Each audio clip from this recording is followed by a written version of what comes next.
বানপানীৰ পৰা পৰিত্ৰাণ বিচাৰি নদীৰ পাৰত পূজা অৰ্চনা নৈ পৰিয়াৰ চিপাঝাৰৰ ঘোৰাখাল কুমাৰপাৰাত স্থানীয় ৰাইজ একত্ৰিত হৈ পূজা অৰ্চনাৰে পৰিত্ৰাণ বিচাৰিছে বানৰ পৰা নেদেখাজনৰ ওচৰত নাম প্ৰসংগ কৰিছে আই মাতৃসকলে বাৰিষাৰ সময়ত যাতে ননৈ নদীৰ বাঢ়নী পানীয়ে ৰাইজৰ কোনো ক্ষতি নকৰে তাৰ বাবে অঞ্চলটোৰ ৰাইজ আৰম্ভ কৰিছে যথাবিহিত জলপূজা আৰু সেই স্থানৰ পৰা আমাক কিছু পৰিৱেশ দেখাব আমাৰ সাংবাদিক মনোজালিয়ে বানৰ পৰা পৰিত্ৰাণ বিচাৰি এতিয়া নাম প্ৰসংগ কৰিবলৈ বাধ্য হৈছে গঞা ৰাইজে এয়া দেখুৱাইছোঁ চিপাঝাৰ বিধানসভা সমষ্টিৰ যি কুমাৰপাৰা অঞ্চলৰ দৃশ্য য'ত এনেধৰণে আজি মাংগলিক অনুষ্ঠান আয়োজন কৰা হৈছে কাৰণ বানৰ প্ৰকোপ প্ৰতি বছৰে আচলতে এই অঞ্চলত যথেষ্ট বৃদ্ধি পায় এইবেলিও যাতে মানে এই যি অঞ্চলবাসীক বানৰ পৰা পৰিত্ৰাণ বিচাৰি তেওঁলোকে এনেধৰণে নেদেখাজনৰ ওচৰত প্ৰাৰ্থনা কৰিছে আজি আপোনালোকে কিছু মাংগলিক অনুষ্ঠান আয়োজন কৰিছে নিশ্চয় আমি এইবেলি বহুত আগতীয়াকৈ জল দেৱতাৰ আগমন দেখিছোঁ আমাৰ এই অঞ্চল প্ৰায় জলাকাকাৰ হৈ আছে আৰু এই ননৈ নদীৰ বুকুত আমি বহুদিনৰ পৰা আমাৰ জন্মসূত্ৰে ইয়াতে আমি গতিকে ইয়াত আমাৰ যিটো জল দেৱতাৰ পৰা হ'ব পৰা খেতি বাতি হওক ঘৰ দুৱাৰ হওক ৰাস্তা ঘাট হওক তাৰ পৰা পৰিত্ৰাণ বিচাৰি আমি আজি এই জল দেৱতাৰ ওচৰত দিনজোৰা কাৰ্যসূচীৰে আমি এই অনুষ্ঠান পালন কৰিছোঁ ইয়াত পুৰোহিত মাতি আমি পূজা পাৰ্বণ কৰিছোঁ আইসকলে নাম প্ৰসংগ কৰিছে আপোনালোকে ইয়াত দেখিছে কেমেৰাৰ সন্মুখত এতিয়া আমি জানিব বিচাৰিছোঁ যিহেতু প্ৰতি বছৰে আপোনালোকৰ ইয়াতে বান আহে চৰকাৰী বিভাগৰ দায়বদ্ধতাটো কেনে দেখিছে এইটো কথাত আমি এনেকৈ ক'ব পাৰোঁ যে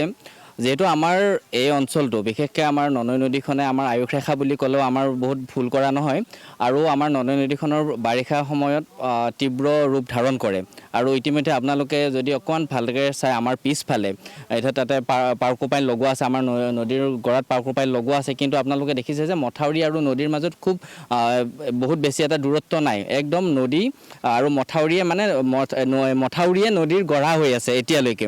আৰু ইয়াৰ আগমুহূৰ্তত আমি বহুতখিনি আমি অসম চৰকাৰৰ বিভাগীয় দায়িত্বত থকা বিষয়ববীয়া তথা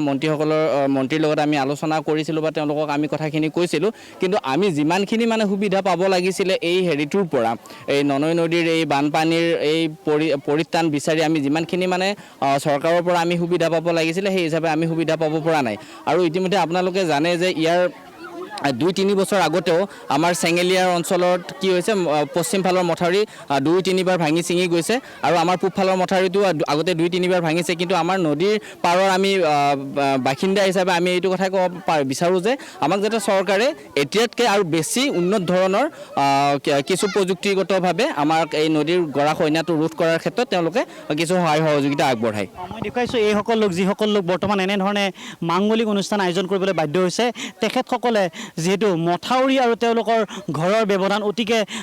দূৰত্ব কম আৰু যাৰ পৰিপ্ৰেক্ষিতত যেতিয়া তেওঁলোকে এনেধৰণে নেদেখাজনৰ আশ্ৰয় ল'বলগীয়া হৈছে তেওঁলোকে চৰকাৰৰ পৰা তেওঁলোকে নিৰ্দিষ্ট তেওঁলোকে সা সুবিধাৰ পৰা বঞ্চিত হৈ এনেধৰণে তেওঁলোকে সেৱা ল'বলৈ বাধ্য হৈছে এতিয়া আপোনালোকৰ আই মাতৃ যথেষ্ট সমবেত হৈছে হয় আমি এই বস্তুটো আটাইকেইটা 14 পুৰুষ মৰি গ'ল জল দেৱতাক পূজা কৰে জেঠমহীয়া মাহত আমাৰ এই জল দেৱতাক পূজা কৰে গতিকে এতিয়াও আমাৰ এখেতক পূজা পাতল কৰি আৰু সম্ভাষণ জনাব লাগে আই মাতৃসকল আহিছে হয় আহিছে তেওঁলোকে যথেষ্টখিনি সঁহাৰি দিছে যিহেতুকে আমি ননৈ পৰিয়াৰ ৰাইজ বা ননৈপৰা অঞ্চলৰ বাসিন্দা তো